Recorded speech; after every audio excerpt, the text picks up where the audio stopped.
CMJ's Epic Quest. CMJ's Epic Quest.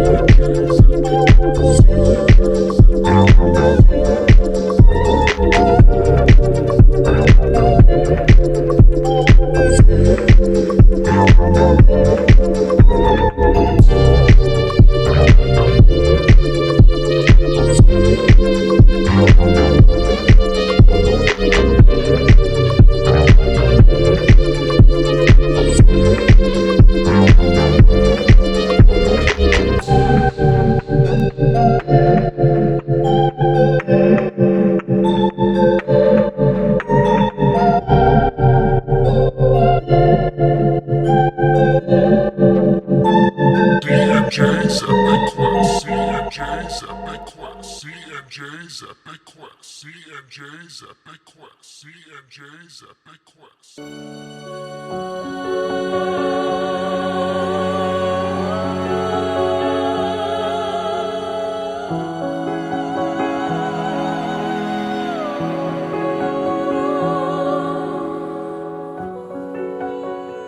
Hey everyone, welcome back to D&J's Epic Quest. My name is Justin, or J Rule, and this is Derek Cronus, and I'm drinking a beer and not wearing pants tonight. It's a nice image. I'm wearing a shirt. You're wearing a sweatshirt. I am wearing a sweatshirt, yes. I forgot about your J Rule name, and I still like that, so. Okay, yeah. J Rule. Or Drool. Drool, yeah. Drool. Like I'll be drooling later. Right, yeah, especially with no pants on. Yep. I'm kind of drinking a beer. It's a root beer. Root beer. I've been really on this stuff lately. I don't know why. I see debates. People have debates oh, what's the best? Mug, A&W, Barks. Well, I don't know. Is there any other root beers out there? Are those the big three, I think? I think those are the big I don't know. Culver's. You live in the Midwest. Culver's root beer is pretty good. I don't know. They all basically taste the same, I think. Yeah. They basically have the same roots. Yes. Thanks, Dad. Hey, I got her laughing. That's all that matters. Yeah. I can see the smile on her face from here. Yeah. So terrible. Yeah, well, you decided to stay with me, so. All right. Well, how have you been here these past couple days? Because it's been basically 2 days since we recorded. It's been busy. I didn't go to work yesterday because I didn't feel well when I woke up. My youngest daughter has stayed home from school today. She was sick. So yeah, there's just some crummy shit going around. Yeah. Yeah, it's starting to get to be that time of the year. I assume up by you it's been wet. It's basically rained the past few days here. Yeah, it definitely has. But what about you? How you been in the last 48 hours? Good. I started rewatching the first season of Wheel of Time, basically just because I didn't have anything else to do last night. I read a little bit, finished up the next 2 chapters of Curse of the Fallen, and then read a couple chapters out of the other book that I'm reading, The Wrathbringer. So you're reading 3 books too, huh? Yes, and I am trying to finish The Wrathbringer by November so I can do the buddy read with Silverstone Books on the Emperor or Empire of Silence. I just got the book. I don't remember if it's Empire or Emperor, but it sounds pretty cool. And I haven't read a sci-fi book in a while. I think the last one I read was Dune. I wanted to read that before I saw the movie. Fair. So yeah, I picked up Red Rising at Barnes & Noble the other day. So I will probably try to get to that. I kind of want to finish my Redwall series before I branch out into the books we're not going to cover on the show. Yeah, I wanted to read all my Aliens books, but sometimes you just get burnt out and you got to switch it up a little bit. Yeah. You read the same series. I've heard mixed things on the Red Rising because I think the newest book just came out a month or 2 ago for that, but I feel like people said the first one's not great, but it gets better after that. Or maybe that's just the opinion that I've seen on it, but I don't know. I haven't read it, so. See, I've been hearing the exact opposite. Mainly TikTok. is where I'm getting my information from. And everybody that I see on TikTok that they do book reviews, they rave about Red Rising. And from what I understand, it's like a nice blend between sci-fi and fantasy. Something to do with colors, which is kind of intriguing to me. So yeah, I'm excited to get to that one. But I mean, I guess that's the great thing about the to be read shelf is that they'll always be there to be read, you know? Yeah, and the books add up faster on that than they're subtracted for sure. That's fair. Yes, that's legitimate. But yeah, I guess anyway, should we kick off our Silverstone's little snippet here? Yeah. Cool. Well, as always, if you've been following along, we have a promo code that you can use at silverstonesbooks.com. That is DJ Quest. So please do us a favor, check out their site, pick up a book from an independent author, and save a little cash while supporting them. Absolutely. Yeah, I like Silverstone's books a lot. I think I've just kind of limited myself to like trying to only do one order a month. I still have yet to from do them. it. I don't know why I'm hesitating. So Oh, what the heck? Yeah, there's you a should couple of definitely do books on there. It's all about timing. Whenever I'm looking, I'm not in a mode where I probably should be buying. So it. I hear you. Yeah, and there's there's so many. Like, I mean, that's basically where I've gotten all my books from recently. With the working on collecting the Dragonlance books. And there's like fucking 200 of them. Yeah, I've been picking those up from thrift books every now and again, but otherwise, like if I've been buying anything like new, it's been from Silverstone. So yeah, I'll jump into our patrons here. Got Jan, the picker of pies, Luciana Etrigan, Ryan, the topological, Damien, the rock of faces, Nate, fiddle me this, Shield Anvil Dillon, Quartermaster, Master Sergeant, Lieutenant Parker, and David Mullally. We still need to come up with a nickname for David.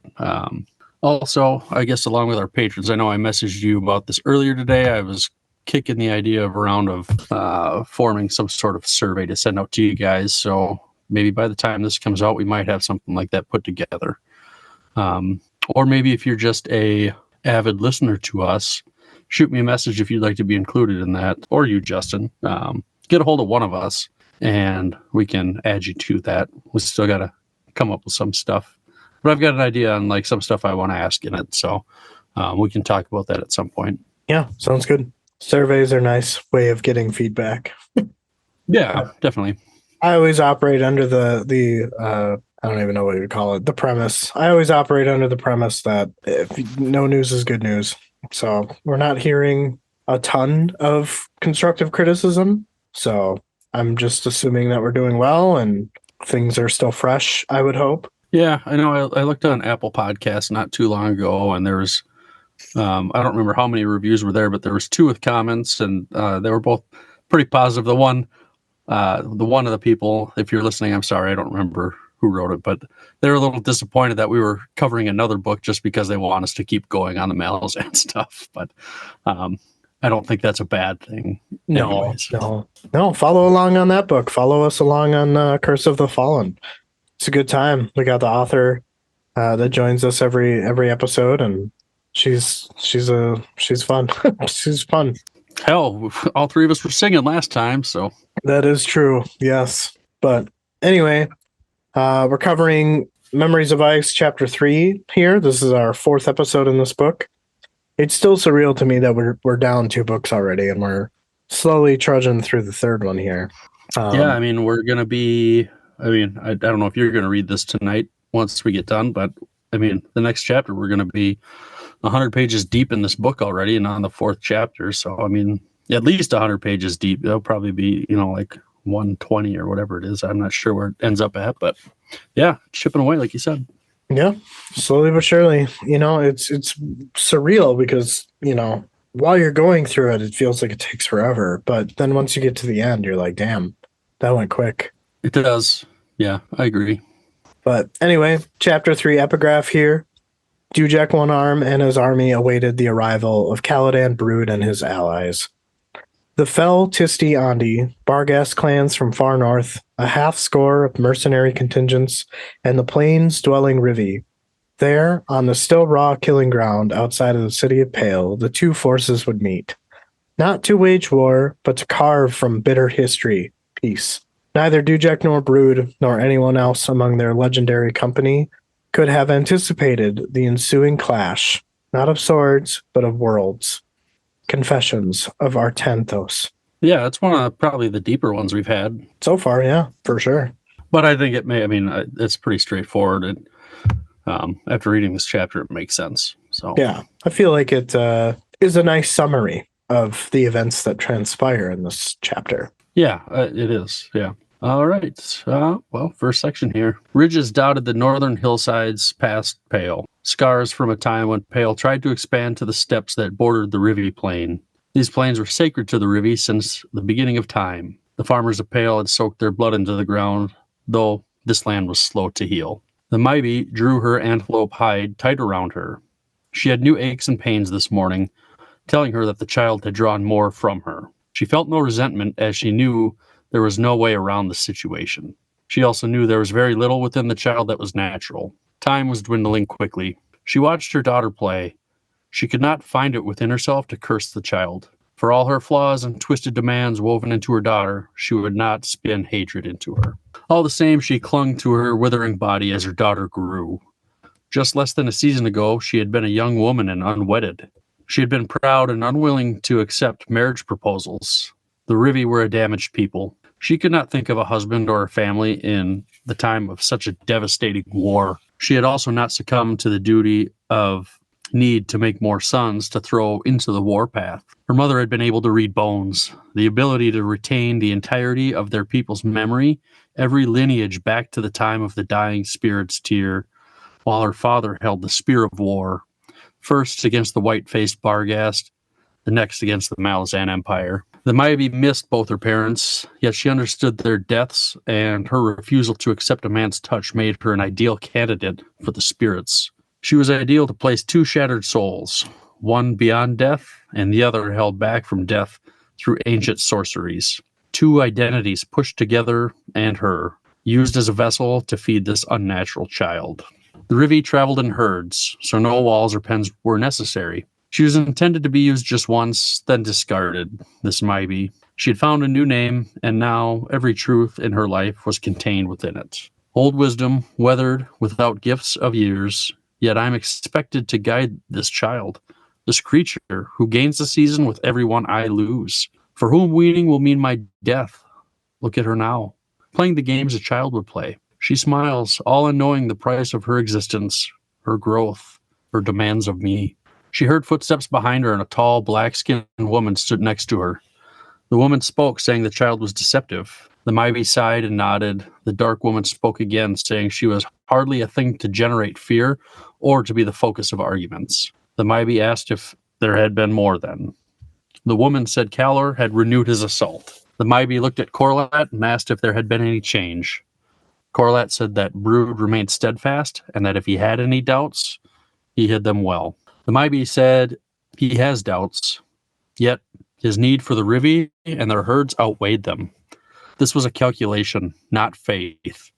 She wondered if such an alliance would hold, once an alliance was made with the one-armed Malazan. Corlat spoke, saying there was hope that the Malazans would have more information on the child's origins. The Maibi interrupted, asking if it was enough to alleviate a potential threat, and that Brood needed to understand that two souls were nothing to what they had now become. Her eyes watched the child as she continued to speak, saying the child was created within the influence of a Talan Imus, and its timeless warren becoming the binding threads, and were woven so by an Imus bone caster, a bone caster of flesh and blood. The child belonged to the Talan Imus, though her flesh may be that of the Rivi, and she may contain two souls of Malazan mages. She is now a soul taken, and more yet, a bone caster. Even all of this pales in comparison to what she will become. What need did the Talan Imus have for a flesh and blood bone caster? Corlat said that she was not the correct person to ask that question. The Maibi told her neither were the Malazans. Corlat asked if she was certain. Don't the Talan Imus march under Malazan banners? The Maibi said they no longer did. There was a rift or some secret motive, but they had no way of guessing. Corlat said she guessed that Brood would be aware of these possibilities, and that in any case, she would be allowed to witness and partake in the matters as the contingent approached. As she looked out before her, she could see Caladan Brood's neatly organized camp. It had been a long march starting at Old King Plateau to where they were currently. She thought, a home torn apart by years of war, of marching armies, and the incendiaries of the Moranth falling from the sky, quarrels whirling in the black speckled silence, horror descending on our own camps, our sacred herds. Yet now we are to clasp wrists with our enemy. With the Malazan invaders and the cold-blooded Moranth, we are to weave braids of marriage, our two armies, jaws locked on one another's throat for so long. But a marriage not in the name of peace. No, these warriors now seek another enemy, a new enemy. To the south of Brood's army stood the recently repaired walls of Pale. Though they still bore the marks of violence inflicted upon them, a reminder of the Malazan's sorceress capabilities, a group of riders passed through the city gates, coming towards Brood's camp. The Maibi eyed the gray banner suspiciously and thought her fears a curse. She told herself to not think of the mistrust she bore the Malazans, and that now they had been outlawed. One campaign ended, and another began. Would they ever see the end of war? The child joined Maibi and Corlat. Maibi thought about how appearances were deceiving, as the child looked only to be 10 or 11, while in reality, she had the advantage of hundreds of thousands of years lived, and Corlat had been alive for thousands as well. Corlat asked Silver Fox if she had a good play. Silver Fox said yes, for a while, but then she grew sad. Corlat followed up her question and asked why she was sad. Speaking, Silver Fox said that there used to be trust here, between the hills and the spirits of the Rivi. Now it is broken. The spirits were not but untethered vessels of loss and pain. The hills will not heal. The Maibi's blood turned to ice. She was showing sensitivity that would rival the oldest shoulder woman throughout the tribes. The Maibi asked if there was any hope, if anything could be done. Silver Fox said it was no longer necessary. Maibi didn't know what she meant. Silver Fox did not answer and said if they wish to be a part of the parley, they need to get going. A lot kind of going on there right off the bat. Mm-hmm. I can't help but get the feeling of like sadness through this part, especially as she's explaining herself, if that makes any sense. Yeah, I think she must know that she's more than she appears. And as I was rereading this before we talked, and even as I read it in my summary, she's just a hodgepodge of everything. Mm-hmm. So I'm inclined to think that she's going to play a pretty major role probably in this book. And I guess we'll see how far she goes in the series, but just with what we find out later on in this chapter and all the different parts she contains, like it doesn't seem like something that would be like a throwaway character or like a secondary, like minor character or something like that. Yeah, I see where you're going with that, but at the same time, I wonder how long she's going to be around, if that makes any sense. Yeah, I guess I can wait a little bit to talk on that because I don't remember which section it is of mine coming up. It makes me wonder, but I don't know. I think she'll probably play a pretty big role. I don't know, and maybe not, I guess. But yeah, I guess I would imagine that the Maibi is going to be a conversation that we speckle throughout this chapter, as the majority of it is from her perspective. Yeah, and I guess Silver Fox is what I'm referring to being like I think she'll be a major player. Oh, for sure, yeah. Were you thinking I was talking about the Maibi? Yes. Okay. Yeah, I think she'll probably be dead pretty quick. Yeah. Silver Fox is just, I guess, leeching off of her, for lack of a better term. It's not like she's trying to, but she just is. Right. Well, that's essentially the nature of her being at this point. Right. And I don't know. It's one of those things where it's just super sad. And it's sad to hear, but she's got, I guess, the right attitude, The Maibi, for sure. Yeah. I think you and I would both relate to this and the fact, or any decent parent, would gladly, give their life for their kids. So that, she doesn't seem to be upset, or she's at least come to terms with the fact that, okay, she's feeding off of me to grow stronger and I'm withering away or whatever. But she's going to get to keep going. And I think any good parent would find that an acceptable trade. Yeah.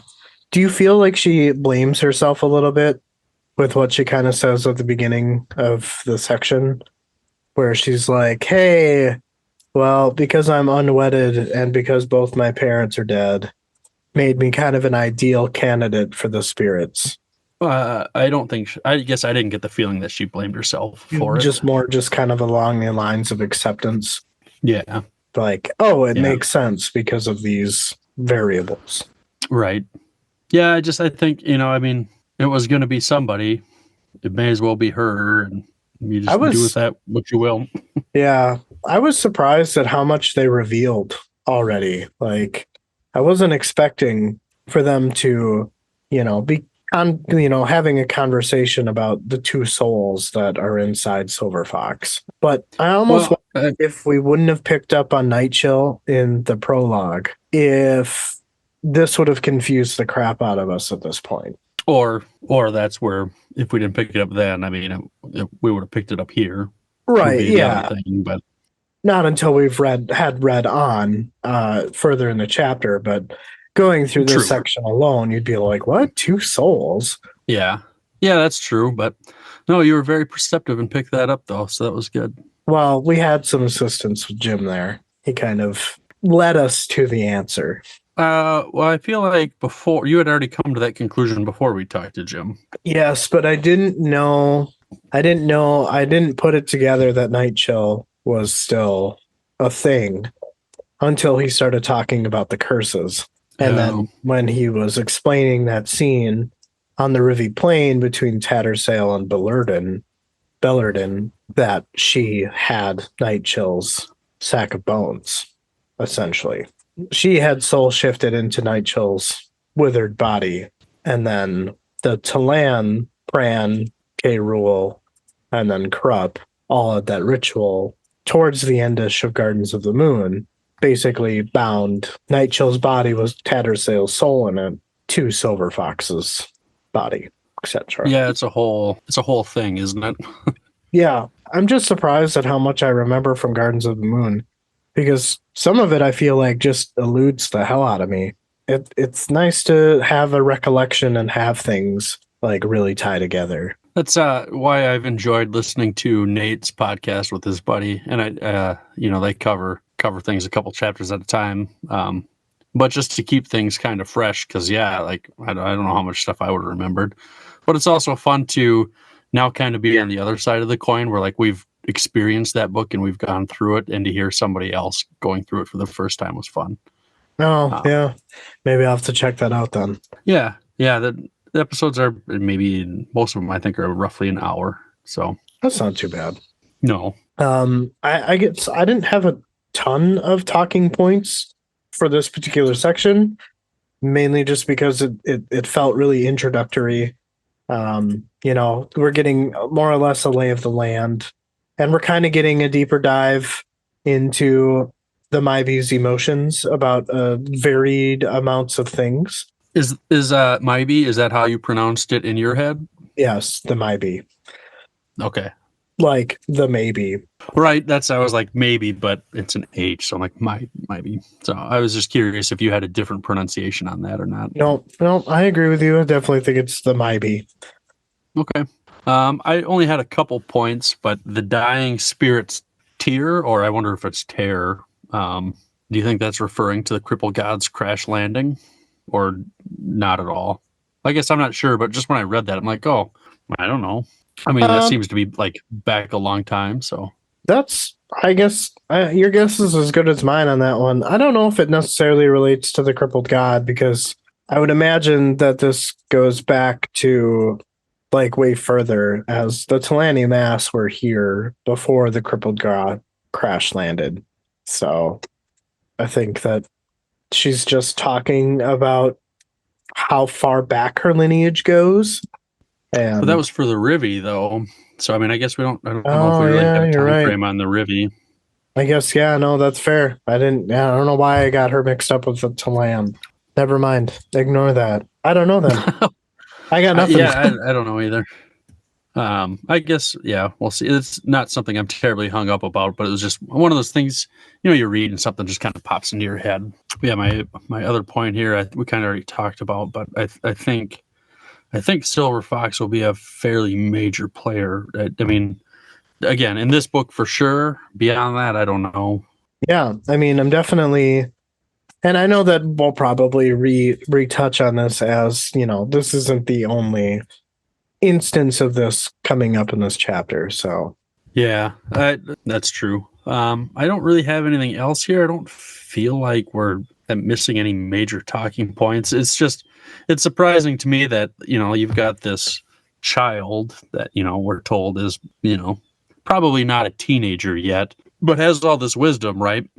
All this Yep. knowledge. And so it's just kind of, I know you like to use the word jarring, and I think that's appropriate here. Just the way she talks and acts and stuff, it's like surprising to see that out of such a young character. Yeah, I mean, I guess I feel a lot of similarities between the Rivi and the Wiccans. What Silver Fox is to me, and again, it's purely just because we just finished Deadhouse Gates. Well, not just finished, but we have finished Deadhouse Gates. And a big proponent of some of the characters in Deadhouse Gates was you have Wiccans whose souls are placed in child's bodies, and these children are like 10, 11, 12 years old, like Nil and Nether. I imagine them as like my oldest daughter's age, so that's kind of what I relate to Silver Fox as well. It was just, well, how old is your oldest daughter? I guess I don't even 11. know. 11. Okay. So yeah, I mean, that's about the age of Silver Fox, roughly. Mm-hmm. But yeah, I was just thinking it just kind of came to me that Silver Fox almost feels like the other side of the coin to Fellison a little bit. Roughly, I mean, she's a little bit younger than Fellison, but Fellison's got this like hard ass attitude where Silver Fox, like, I think she could be a hard ass if she needed to, but she's got a little more like finesse to her, it seems. Well, yeah, and I mean that could equate to the saying, right? Like, if you know now what you did, or if you knew now what you did back, or what you would have back then, like you would have done things a million times different. I mean, she's an 11-year-old girl who's got the memories of Night Chill, who is apparently, from what I'm gathering, an elder god of some kind. I mean, if she's if she's a sister to K. Rule, he's an elder god. I would assume that she's an elder goddess. And then you've got Tattersail, who was probably in her early 20s when all this went down. So, well, I thought she was like over 200 or something like that. Oh yeah, that's right. Yeah. But yeah, she I guess with what her like lifespan could be, yeah, she was probably the equivalent of like a 20-something-year-old. But it's weird because I feel like in Silver Fox there's more. Do you feel like there's more Tattersail than Night Chill? I don't Like know if you yet. had to, no? I'm not sure yet. Yes, on first impression, I feel like there's more Tattersail than Night Chill, which makes sense because there wasn't much left of Night Chill. If that makes any sense. So yes, but I guess it's hard to say for certain. Yeah, I wonder where it'll go. Or if it even matters. Maybe it doesn't even matter. I don't know. We'll have to see. That'll be the fun part about reading is, like I'm not even sure who I'm going to be excited to read about in this book, like what characters. Because in Deadhouse Gates, like I wanted, to keep going with like Fellison. That's what I wanted to see probably most. And this one, I mean, it's obviously still early in the book, but I don't think I've quite picked a favorite character yet, and maybe we might not have even met everybody yet, but I think Silver Fox will be up there, and I think Bauchelain and Corporal will probably be up there as well. All right. Well, should we move on to section 2 here then? Yeah, I'm ready. I'm done with my tangents. Okay. For now. It would be nuts. Yeah, you're funny. The place of meeting was 30 paces beyond the outermost pickets, situated on a low rise. The barrows that had been raised to dispose of the dead after the fall of Pale were visible to the west. The Maibi wondered if those countless victims watched from afar, the scene unfolding before her. She thought to herself that spirits were born of spilled blood. Without the appeasement of a god or spirit, they would become hostile forces, plagued with nightmare visions and spite. Is it only the Rivi that know these truths? From war to alliances, she wondered how these ghosts would look upon this. Silver Fox is heard telling her mother that they feel betrayed, and she will answer them. She reached out to take the Maibi's hand as they walked. Silver Fox continued on to say that this is a time for memories, ancient memories, and recent ones. The Maibi asked if Silver Fox would become the bridge between the two. Silver Fox tells her mother that she is wise and that the hidden is slowly revealed. Look at these once enemies. The Maibi fights in her mind, raising up the differences and struggle to hold on to your dislike and hatred for them, because that is what is familiar. Memories are the foundations for such hatred. But memories hold another truth, a secret one, and that is all we have experienced. With some faint irritation, the mother tells her daughter that this is what the elders tell them, and she knows this, as blame is meaningless. Silver Fox asks her mother to ask Corlot of her memories. The Maibi glanced over at the Tisti Andi and could tell that she had been listening and wondered what response Corlot would give her daughter. Corlot smiled and explained that the experiences were the same between the two armies, but also throughout time among all those that possess memories. Whether to one person or group of people, life's lessons are the same, even among the Talani mass.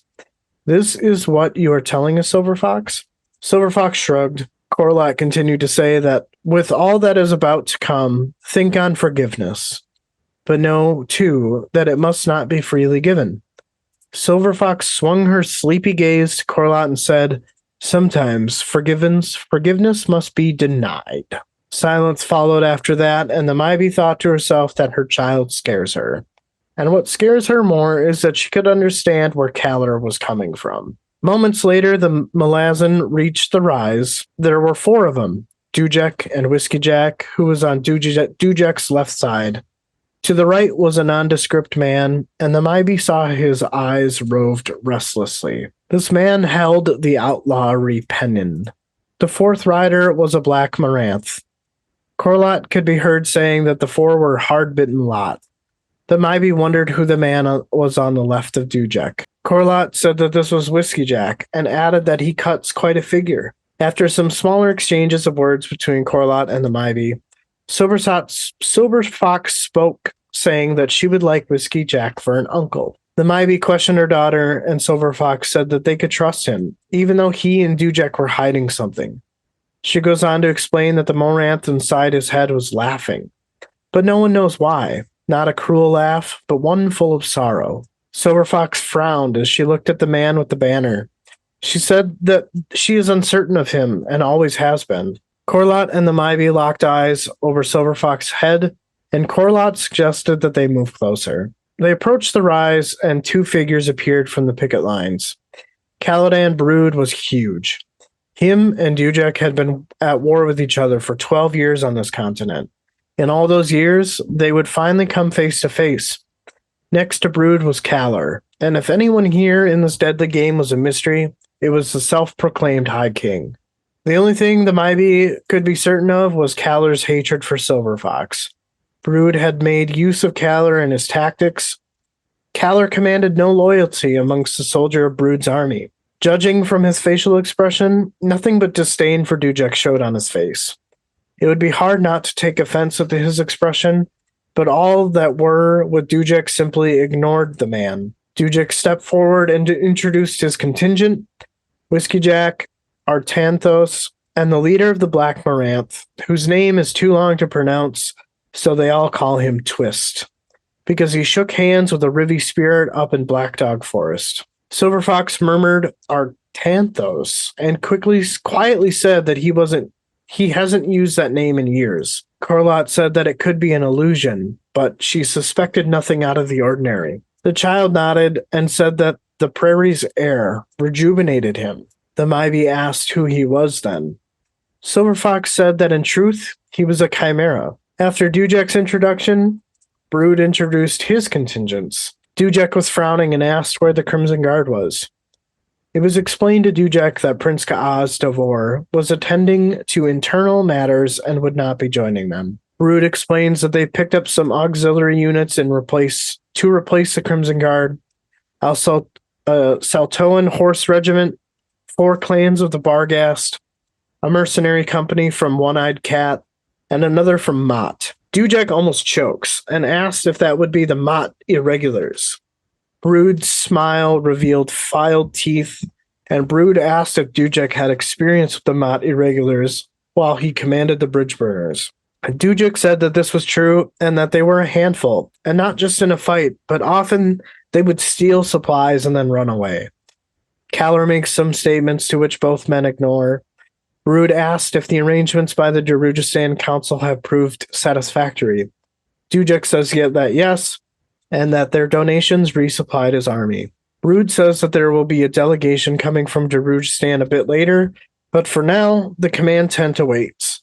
Dujak said that if that's what Brood says, then let's make our way there. He also adds that they have been at war a long time, and One Arm looked forward to working alongside him. Silver Fox observes the two lock gazes with each other and quietly said that they both are pleased.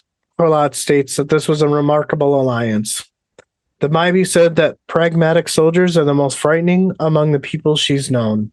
Silver Fox giggled and said to her mother that she doubted her own wisdom.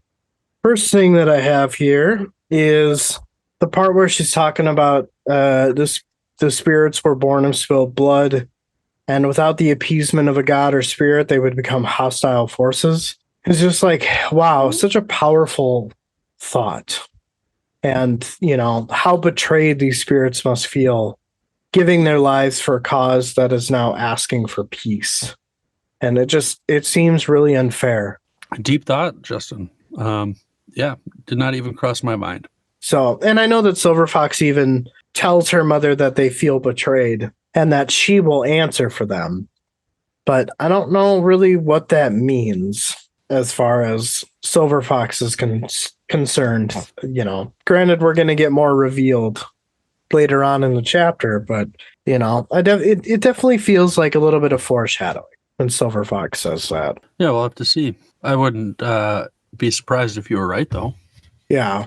It's with that and something else that she says later on in this section, which we can kind of swing back to that part where she says she will answer for them. But the other thing that I thought was cool was when the Maibi asked if Silver Fox would become the bridge between the two armies, and between ancient memories and recent ones. Just what a hard-hitting line. And I feel like now that I summarized it, I feel like this is also a little bit of foreshadowing as to what she kind of reveals a little later in the chapter. Well, and that's an awful lot to ask of a 10 or 11-year-old too. You're going to ask a kid basically to bridge to be the binding force between two armies. Like that's just not a normal thing. Yeah, but I mean, physically she's a kid, but mentally.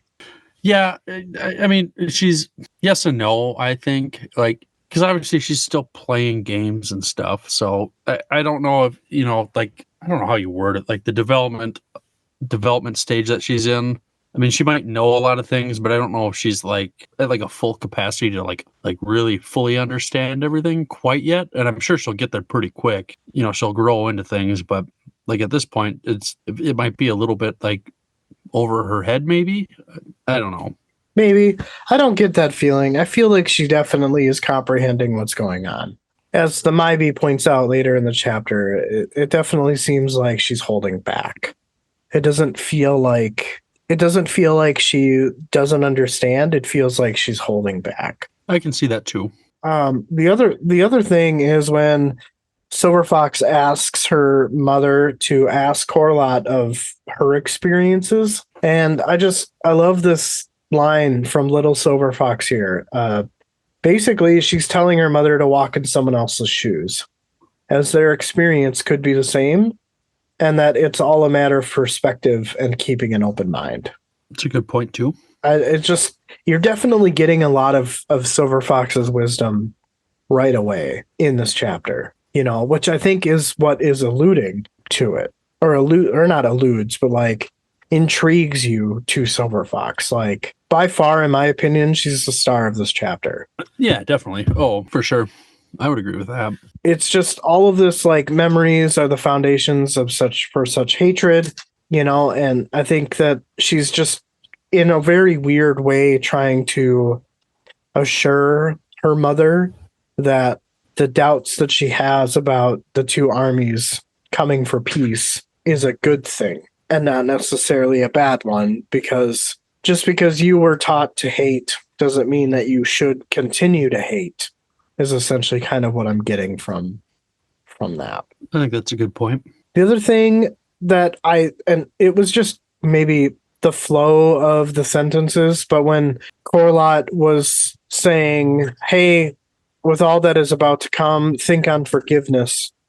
And then Silver Fox swung her sleepy gaze to Corlott and said, sometimes forgiveness must be denied.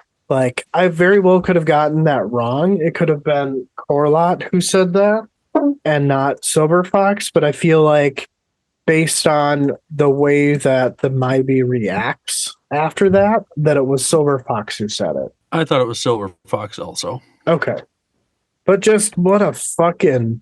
I almost feel like it's like your insufficient line in Deadhouse Gates. Like, sometimes forgiveness must be denied. Just hold. Hits a little hard. Yeah. Yeah, it is. Like, yeah, because obviously, like, something like that, you want to forgive them, but you're just not going to. So you're not forgiving and you're not forgetting. Which also brings me back to the part where she says that she will answer for the spirits. And then she's like, forgiveness must be denied.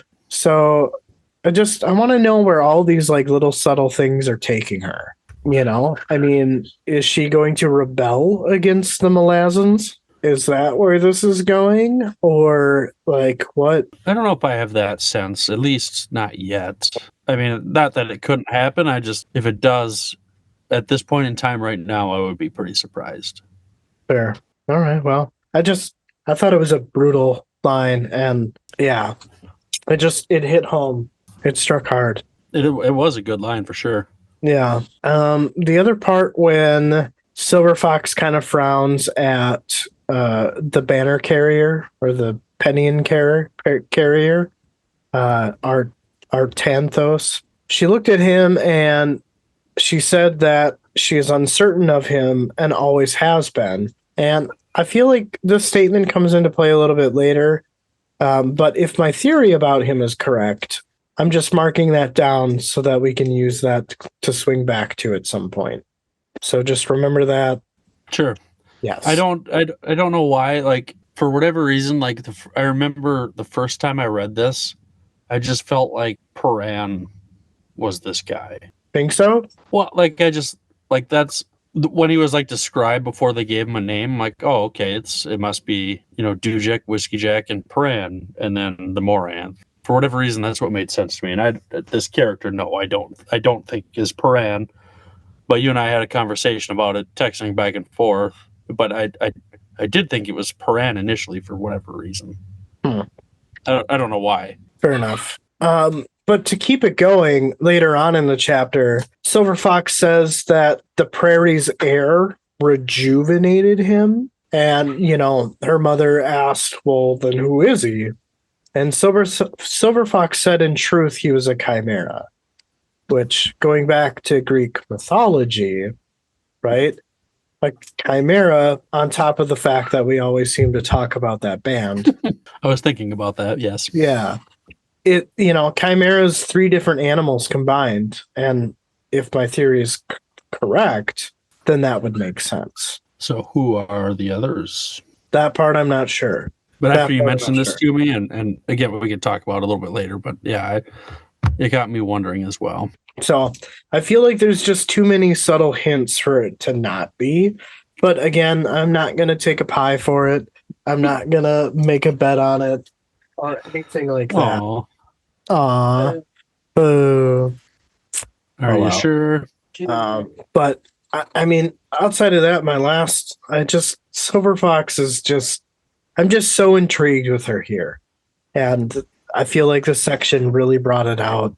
And it's funny because like it's so masterful to me that on a very basic level, basically just two armies are parlaying right now. But we don't really get any of that. You know, like there's some introductions that are made, and that's fine. But a lot of it is from the Mybee's perspective. And she's just hearing all of this stuff being blurted from Silver Fox, who's clearly never met anybody before.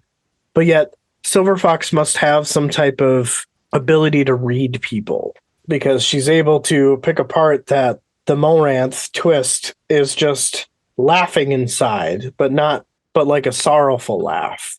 Do you think it's that bugged me a lot because I'm like, what would he be like laughing about sorrowfully? Do you think it's because he thinks it's going to go poorly? I don't know. Or it's just like he's so pained with loss and heartbreak and devastation. And I mean, who knows, you know? I mean, I don't remember much about the Moranth. I know that there's like different colors of them and they do different things. I feel like we haven't really gotten a lot of their history. No. Yeah. But that was really all I had for that section. I thought it was great. I loved being able to see Silver Fox's wisdom and just the conversation that they had around memories and experiences. And I just thought it was great. Yeah. Well, we're ready to move on to my next section here, which is like half the freaking chapter. Yep. You definitely got fucked on this one. I mean, you've been hit hard a few times too, so I think it's my turn to take the brunt here. So, yep, I wouldn't mind a little break. As you would say there, Drool, get your popcorn ready, get your cozy blankets ready. All right, I've got it ready. Brood's command tent was in the center of the Teist Andy camp, and though the Maibee had grown familiar with them, she was still struck by the strangeness as she rode with the others. The Teist Andy hardly spoke even among themselves. She struggled to understand this. There were secret tragedies in the tortured past of the Teist Andy, wounds that would never heal. She realized that even suffering was capable of becoming a way of life, though the thought of extending that type of life across millennia brought her feelings of horror. Among humans, cold acts of indifference usually translated into brutal cruelty, though the Teist Andy had yet to reveal any similar acts of violence. They fought under Brood's command for a cause that wasn't theirs, and if they were killed, they simply left their brother or sister on the ground. It had fallen to the Rivi to retrieve their bodies, to treat and mourn them in their customs, while the Teist Andy seemed to find some amusement in all of the attention given to a corpse. The command tent that used to belong to the Crimson Guard lay directly ahead. Inside, sitting upon a support pole, was a great raven. The Maibee held a sinister smile when she saw Crone, who had been hounding Brood, offering advice like a devil upon his shoulder. The great raven had tested Brood's patience more than once, though she knew Brood had an uneasy truce with the raven, which seemed familiar to how he treated Animander Rate. It was a hard relationship to understand all the same, which made it all the more difficult to understand why Crone seemed to bridge between the two. Crone screeched out, saying she did not offer greetings. No, it was amusement. Dujek asked what amused the bird's master. Crone took offense at being called a bird, saying she was Crone, the unchallenged matriarch of Moonspawn's murder of kin. Whiskey Jack said he would accept that she spoke for all the crows, since she was loud enough after all. Crone was tired of the disrespect and said she would feast upon Dujek's corpse when the day came. Dujek told her she would probably break her beak on his hide. Brood was tired of the stupid banter and asked Hurlachel, if he still had the beak strap, to which he said yes. Crone hissed and told Brood to repeat that offense was at his own risk. Brood told Crone to hold her tongue. Looking at the Rivi woman, Crone said the child in her care was about to surprise them all. She asked the raven what she sensed in the child. Crone replied imminence and nothing else, and welcomed Silver Fox by name. Silver Fox looked at Crone and said hello, and said she didn't realize that her kind were born out of rotting flesh of and was promptly cut off by Crone. Crone said that such knowledge should never be spoken, and she needed to learn when to stay silent for her own safety. Smiling, Silver Fox said she meant her, Crone's safety. Crone said in this case she was correct, but Silver Fox needed to be careful. There are those within the tent that would view her awareness as a deadly threat if she were foolish enough to reveal it, as she was not yet able to protect herself.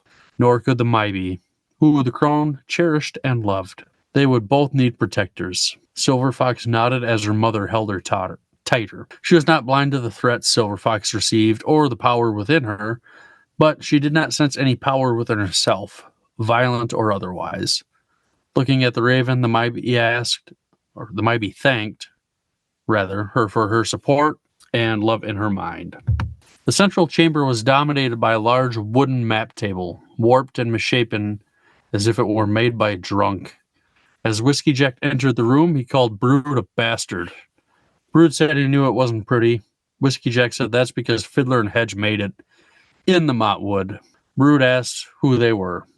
Whiskey Jack said they were his two sappers when he commanded the Ninth Squad.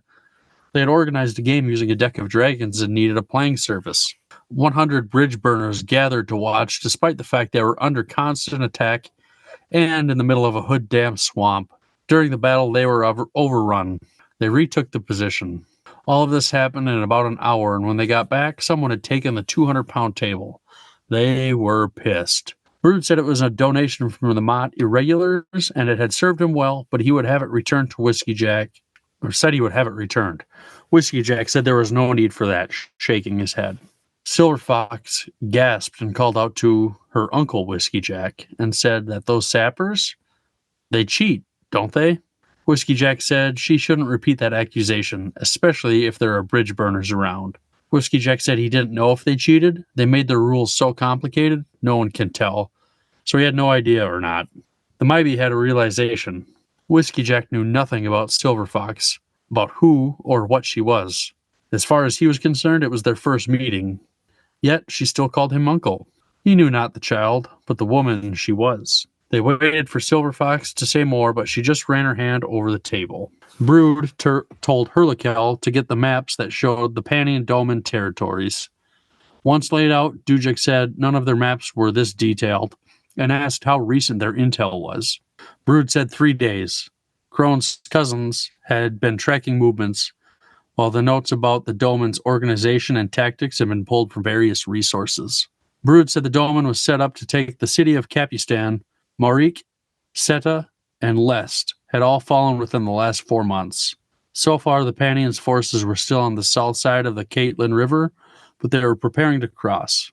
Dujek asked if the Capistan army would contest the crossing. If they don't, then they're asking for a siege. He took it no one expected the Capistan forces to put up much of a fight. Brood said the situation in Capistan was messy. The city was ruled by a prince and had a coalition of high priests who were at odds with each other. Things had gotten worse since the prince hired a merchant company to bolster his own minimal forces.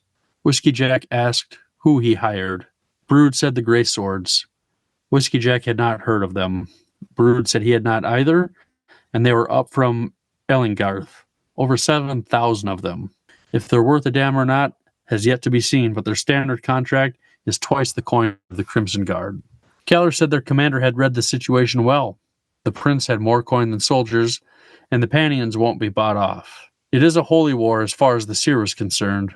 What makes things worse is that the high priests have the backing of each temple's private company of well-equipped and trained soldiers.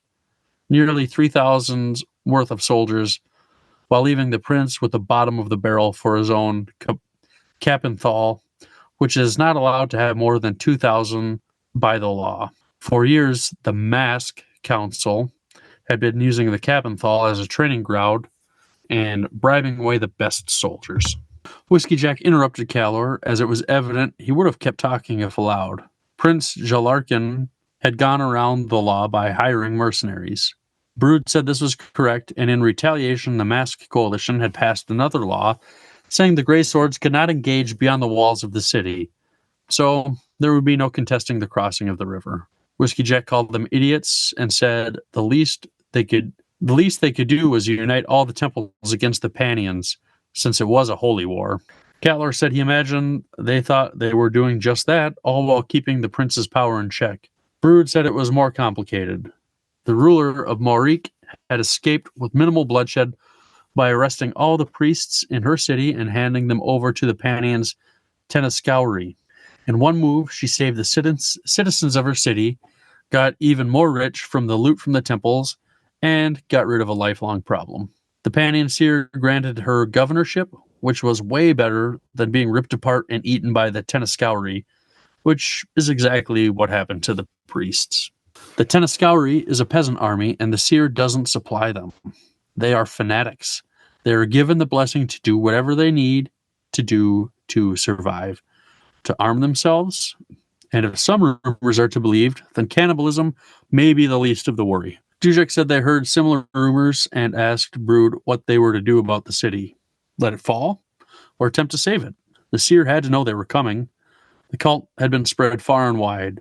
He knew they would have to cross the Catlin River someplace in some time. If the seer took the city, then he would control the widest crossing, leaving them the old Fort West, or the engineers could float a bridge. Then they'd have to bring wood with. That would be the overland option. Otherwise, there were two other options. Brood said the city would be besieged, and the Panians' forces are formidable. They know that Septarch Kulpath is commanding the expedition, and he is the ablest of the seer's Septarchs. He has half the total number of Beklites. That number would be 50,000 regular infantry, a division of Erdomen, besides the usual attachments of support and auxiliary units. Capistan is a small city, but the prince has worked hard on the walls, and the city is oddly situated for district-by-district defense. If the Grey Swords don't pull out after the first skirmish, they may hold for some time. Dujek said he could land some Black Moranth within the city, but unless they were specifically invited, that could cause some problems. Caller snorted and said that was an understatement. What city on Genebacchus would welcome Malazans into their city with open arms? That, and they'd have to bring their own food. That, and they'd also be faced with hostility, if not outright betrayal from the people of the city. Whiskey Jack said it was imperative they establish contact with the prince in the city. Silver Fox giggled at her uncle, saying he was orchestrating all these plans. Yet he had already set a plan in motion that he and the one-armed man planned to the last detail. He plans to liberate the city, but not directly, of course. They never do anything directly. They want to remain hidden, such as it was a Malazan tech. Neither Whiskey Jack or Dujek showed any expression at her words. Caller laughed, and it was the sound of bones rattling. Brood said he was glad to hear they were in agreement that they couldn't let the city fall, if they could help it, and indirect relief was probably the best option. On the surface, they needed to be seen, the majority of both their forces marching overland at a predictable rate. That would set the timetable to Septarch Kulpath's siege, and that Capistan cannot be their sole focus. Dujek nodded, saying the city may fall despite their best efforts, and if they are to defeat the Panian Domain, they need to strike at its heart. Brood asked what city they would target, and Whiskey Jack said Coral. Brood said they do think alike. Once they were on the north border of the Domain, they would drive south, a swift succession of liberated cities which should please the governess. Then to Coral. They undo 4 years of the Panians' work in a single season. Whiskey Jack continued, saying there was only one thing left to discuss. What could they expect from the Teist Andy and Animander Rake? Corlat only smiled in return. Brood said, like them, they had already set some plans in motion. As they spoke, Moonspawn was traveling toward the Panians' territory, but before it reached the area, it would disappear. Dujek said that would be impressive. Brood continued that they knew little of what drove the seer's power, only that it existed, and like the Black Moranth, Moonspawn presented a tactical opportunity, and they'd be foolish not to take it. They also sought to be unpredictable, and the Teist Andy possessed formidable sorceries. Silver Fox cut in and said it wasn't enough. Corlat said that was a pretty big presumption. Caller said not to trust a word she said, and that he echoed Brood's sentiment that having her here was foolish. She would betray them. Betrayal was her oldest friend, and that she was an abomination. Silver Fox only sighed, asking if he must always drone on like that. Dujek admitted to Brood that he was confused at her presence at the meeting. Who was this girl? Caller snapped, saying to look at the hag next to her.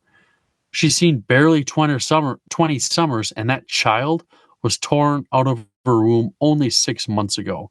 That abomination feeds off her mother. No, she's not her mother. She's just a vessel. They all shriveled at the thought of the Tenaskauri and their cannibalism. What do they think of a creature that feeds on the life force that birthed it? And there is more. She should be killed, now, before her power surpasses all of them. The tent was silent. The mighty damned Calor in her mind. Is this what he wanted with his new allies? A divided camp? She damned him a second time. Silver Fox never knew. The girl's eyes were wide and filled with tears. Whispering, she asked if it was true, if she fed on her. She closed her eyes, wishing she could hide the truth from her, and told her daughter it wasn't her choice. It's just who she was. And she accepts this. In her mind, she raged at the cruelty of the situation. Silver Fox told her she must accept it too, and that there was an urgency within her, a force ancient and undeniable. She knew Silver Fox knew it too. Calor rasped, saying she didn't know the half of it as he raced over and grabbed Silver Fox, his face inches from her. You're in there, aren't you? I know it. I feel it. Come out, bitch! Brood told Calor to release her and let her go, sneering as he walked away. The Mybe's heart raced once Calor grabbed her daughter. She felt shame towards herself for not having the maternal instinct to defend her own as tears fell down her face. Brood said if he touched her again, he would beat him senseless. Whiskey Jack turned to Brood and said if he didn't offer his own warning, he wouldn't have beat Calor. He would have ripped his heart out. Calor said he was shaking in his boots. Whiskey Jack had had enough and powdered up his pimp hand and slapped the shit out of him. Blood followed as his head snapped back. Calor had his sword half drawn and stopped there as Brood had him by his wrists. Calor was visibly frustrated, the veins in his neck bulging. Finally, his sword dropped back into the scabbard. Brood told Calor to take what he had earned. He had had enough of his shit. If he wanted to test his temper, it would be his hammer striking his face. Silence returned to the tent as they watched Calor's face bleed. Dujek took a cloth from his belt and tossed it to Calor and told him to keep the change, you filthy animal.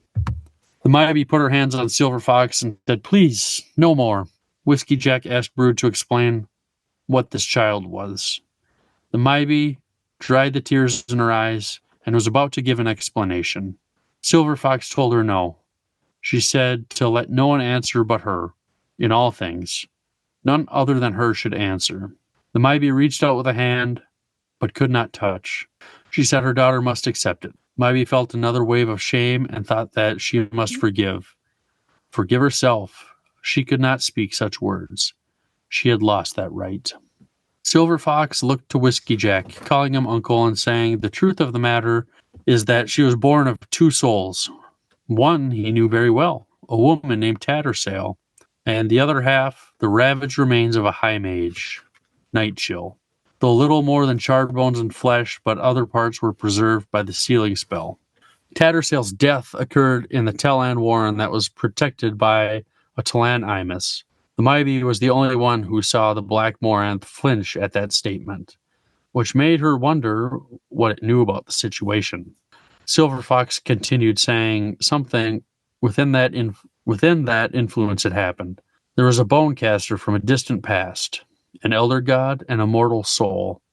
With a cloth to his face, Calor spoke, saying Night Chill. Such a lack of imagination. Did Cruel even know? Ah, the irony. Silver Fox continued on, saying it was those three who helped her mother. This Rivi woman who had an impossible child.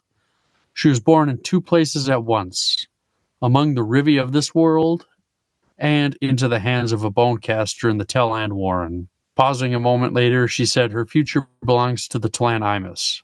They were gathering and they would need their power in the war to come. Rasping, Calor said it was an unholy conjoining and they were all fools, every one of them. Corlett spoke up, ignoring Calor. Gathering? To what end, Silver Fox? She said that was for her to decide. She exists to command them, to command all of them. Her birth proclaimed the gathering, a command to every Tlen Imus on this world heard. And now, all those that are able are coming. They are coming. Good job, man. That was a long one. It was, but it was a lot of fun. Yeah, there was a lot there. And I don't know that I necessarily picked everything up. I mean, there's definitely a lot. We could probably have a whole episode just on this section. There's a lot of strategy going on between Brood and Whiskey Jack and Dujek, right? And Yep. all of the different factions, so to speak, of the Panian domain, all of that was like super interesting. I don't really know what to make of it. It's just kind of information that's there. The whole Sept Arch thing, from what I understand, is there's seven arches or seven people or seven commands or Did they say that, or are you just getting that from the Sept? I guess I didn't. I don't honestly remember if they said there were 7. I looked up Sept Arch. Okay. Yeah, and it's a I figured it was like a general or something kind of along those lines, some sort of commander. yes, I think so. One of 7 rulers. Oh, okay. Yeah. So some sort of leader, anyways. right, yeah. Like a high Gotcha. fist, I would imagine, but just on the Panian domain. Gotcha. I didn't jot this down, but as I was reading this, I don't know if you had any thoughts of it, but what did you think of the fact? So you've got the Teist Andy fighting for Brood, and when one of them gets killed, they're just like, fuck the body. And then the Rivi take care of it. I thought that was kind of odd that they just have so little care for their brothers or sisters that fall. Well, I think it brings us back. It brings us back to Gardens of the Moon, and I think it was Animander Rake's conversation with Baruch about kind of the culture of the Tistiandi, and that they're just, and it's reiterated a little bit here, but they're not really fighting for themselves. They're just kind of mopey, I guess is how I would explain it. It was like their culture is just very indifferent, very depressed. Like them as a nation and a culture and a group of people are just, they have nothing to live for, I guess. There's no passion in them. They're just doing what they're doing because, right, yeah. It's kind of the sense that I'm getting. I mean, I could be wrong, but that's kind of the sense that I'm getting here. And I thought it was cool how it kind of ties back to that conversation that Animander Rake is explaining about his people. Sure. Is that they seem to have lived a very long and tragic life. What those tragedies were, I don't know. Yeah, so maybe it does kind of make sense. They're just kind of ready to be done with life, maybe. I don't know. Right. So they don't really care. They don't really care when one falls because they don't want anybody to care about their body if they were to fall, is my guess. It's still kind of interesting to think about. I guess it's hard to imagine having that feeling towards it. Right. Yeah, exactly. Another thing, Krone's kind of obnoxious here a little bit, huh? Yeah. I wasn't ready for that. I totally forgot how obnoxious she can be. But I was right about my thoughts that the maggots from the crippled god turned into the great ravens, great crows, or whatever the hell they are. Yeah, that was in the prologue. You picked that up. Yeah, good on you, man. So I feel good about that one. And maybe it wasn't I feel like that one was a little more surface level than you picking up Night Chill, because I wouldn't have picked up I wouldn't and didn't pick up Night Chill. I feel like we have so many wins already in this book. It does feel good. Yeah. Even if they're if everybody gets that one, we're still reading this book too, so it feels good to pick up on it.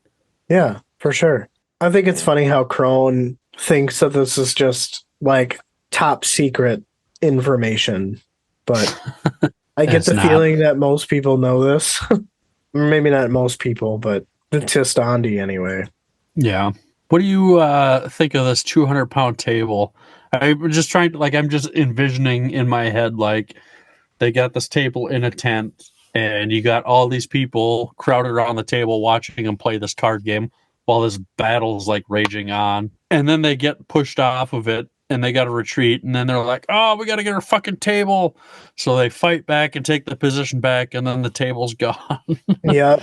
Well, I think It it was a little ties in. I think it ties into what Whiskey Jack said, or Jack said about the Mott irregulars, is that they, on top like of they're being scavengers. pretty decent fighters, they would just steal shit and then run away. Yeah. So, yeah, I mean, it was a nice tie-in. The other thing that I thought was cool is the reason Silver Fox asks him if they cheat is because while she was Tattersail, they were playing that game, and I think Tattersail like Oh, saw, were they? I don't like remember that. observed them cheating in some way, shape, or form, or like somebody told her that like everybody cheats or something like that.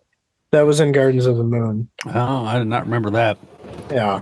I could be wrong on the specifics, but I feel like that's the situation, is that she observed somebody cheating or being told that they cheat or something like that. Gotcha. Yeah. This whole situation in the city of Capistan seems interesting. So you've got a prince who rules the city, but it sounds like maybe he doesn't really like rule it. Like, and then you've got this group of priests that are maybe the prince kind of rules it in name, but then the priests are the ones who really run the show. Kind of like a miniature Game of Thrones. Yeah, and so like all these different priests are siphoning off the best soldiers and leaving the prince with like the shitty guys. And even though he's got the shitty guys, he can only have 2,000 of them by law. And he's like, well, this isn't fucking great. So he hires another 7,000 like guys out of this other company, and they're like, the priests like, well, we don't like this. So then they put a law in place saying that they can't fight outside of the city, which seems interesting. So it makes me wonder, like, well, what are the priests about? Like, do they think they can hold off an attack on the city, or are they going to try to like bargain with the Pani and Domin, or are they going to like turn on the prince and like flip sides or something? I feel like they're too self-absorbed to notice anything that's happening outside their walls. I almost kind of feel like it's like a miniature civil war, and they're just not concerned with what's happening outside their walls. I mean, it's going to come knocking pretty quick. It's going to get real pretty quick. And then we get introduced to these Teniscowry, which is basically just a horde of, like, I envision like peasants with pitchforks, basically, that are insane. And I thought, man, I would love to see these guys fight the horde that was chasing down Coltane and the Chain of Dogs. Yeah, like, what that were would they be called wild. again? I don't remember, dude. It wasn't that long ago, but I do not remember. But like that would have been a showdown. But these guys sound pretty freaking nasty. They're like, the guy who's running the show is like, yeah, you can follow us, but I'm not going to give you weapons and I'm not going to feed you. So just do whatever you have to do. Like, that's just wild to me. Like, there's like anything goes. Do you think that Erickson is making or poking fun at religion here? Just like how Like, fanatical we're not going they to are. give you anything, but yet you're blindly going to follow us. Maybe that'd be a good question to ask him. That might be, but then again, I don't want to like offend him if he's religious, but I feel like most archaeologists are not very religious, but that's just me. I don't not actually even knowing. if you asked, I don't think he'd get offended by it. I don't get that sense, but I didn't think about that. I don't know. Yeah, it's interesting though, just how devout these guys are to. We don't even really know what their cause is yet. They just like we're just gonna take over and we're gonna eat people. Mm-hmm. Right. Yeah, it's a little fucked up. Like, I imagine they have a banner that says "We're here to eat people and fuck bitches." Yeah, I don't know, but like if they're like, I don't know. I just imagine how insane these people are. I don't know. We're definitely going to see more of these guys. I'm sure of it. And I want it like, are they going to put the God damn it? Who were they? God, it's pissing me off. What was the guy opposite Coltane? What was his name? I feel like it started with a K. Oh, Comist? Camus Rouleau? And who was the other guy, though? Shit. Why do we suck at this? I feel like it started with a K too. This is embarrassing. Now I forgot my thought. Yeah.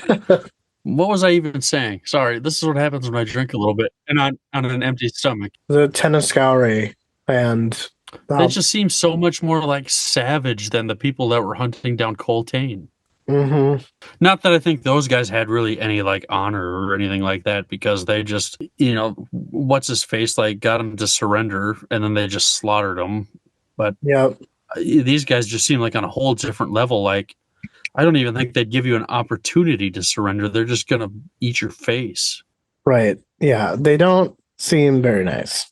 No, but I'm oddly intrigued and I want to see more. Let's see. What they talk about, like the overland option, hiking it to the city, and then they mention that there's two other options. I feel like that would be like the Moranth, maybe airlifting people into the city, or maybe a Warren being as one of the other two options. I don't know what you thought. I would say that those probably align very well. I can't think of any other options. I couldn't either. Let's see. What else did I have here? Let's see. So towards the end of this, it says that, when Brute or Calor is threatening Silver Fox, and Brute says if he touched her again, he'd beat him senseless. Do you think that Brute knows Calor's been cursed? Like, he's not gonna, like, I get the sense, I don't know how Calor could die exactly. So do you think Brood knows that? Like, what good does it do to beat him? I don't really know, but I mean, it probably hurts. I mean, yeah. I think that Brood does know. I mean, he has to if he is taking advantage of Haller's tactics and knowledge is kind of what I see. I don't know. Calor's just a dick. And then I like that Whiskey Jack's like, I'll rip your fucking heart out if you touch that kid again. Right, which Calor rightly deserves. I can't say that I'm a fan. I don't like him. I don't like him. Sometimes, like, I'm 50-50 on him, because you know how sometimes you like the bad guy? Like, you like a little bit of evil in your cereal in the morning. Yeah. I don't know. He's definitely interesting. I don't know exactly what he's going to be about, but I find it interesting that he was a high king. He ruled over all these people, and now he's second in command to Brood, which I imagine he just fucking hates. Oh, right. Yeah, But he loathes it. I find that interesting a lot. Yeah, he absolutely hates his position, but he's stuck. He can't do any Right. better than that. He'll never be better than second place, and that's all based on the curses. But I find that so I don't know. I'm interested to see where it goes, just because, how do you go, like, he just got demoted, like, that sucks for him, and now he's just got to deal with it. It's not like he's got a choice. So I don't know. I'm interested to see where that goes. Yeah, absolutely. We'll have to read and find out. For sure. Yeah. Another thought that I had, where the Myvi reached out, with a hand but could not touch. She said her daughter must accept it. Myvi felt another wave of shame and thought that she must forgive herself. She cannot speak such words. She had lost that right. I thought that was really kind of heartbreaking, where she's got to come to terms, whether she did it before this or at this moment. Like, she realizes she's dying faster than she should be while she's watching her kid grow at an accelerated rate. Would not be an easy thing, I feel like. Mm-mm. No, this whole chapter, I feel nothing but sorrow for the Mybi. Yeah, I mean, I think you would agree that she's probably not going to make it too much further in the book, and maybe she'll just. I wonder if we'll even see the end of her, or if it'll happen off page. I guess that's hard to say. It's about that. I feel like she's definitely an integral part of the story, but what exactly? Who knows? Yeah, I can't see her making it through the end of the book. It's Corbolo Dom. Yeah, that fuck face. Corbolo and Comister Low. Sorry. Yeah. It was driving me crazy. I had to look it up. So, We got 2/3 of the KKK. yep. So the Black Moranth flinched when they were talking about Tattersail's death. So I know you had thoughts on that. Yes. So it wasn't the Black Moranth that flinched. It was actually Art Tanthos that flinched. Oh, that's right. For whatever, yeah, I guess I know we had text back and forth about this, but for whatever reason, I felt like there's only 3 of them for whatever reason. But yeah, Artanthos Yeah. that flinched, who somehow I mistook as Paran or thinking it was Paran. Right. But yes, what are your thoughts there? Well, I think it's funny that, again, when Silver Fox is observing him, she couldn't make any sense of him. And then even when he's introduced, she was just like, well, he hasn't used that name in a long time. But also, she says that the prairie rejuvenated him.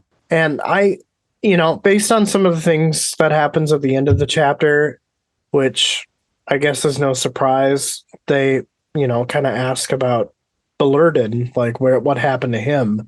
And I think this is Bellerden in reincarnated or something, because like in Gardens of the Moon, nothing is actually revealed.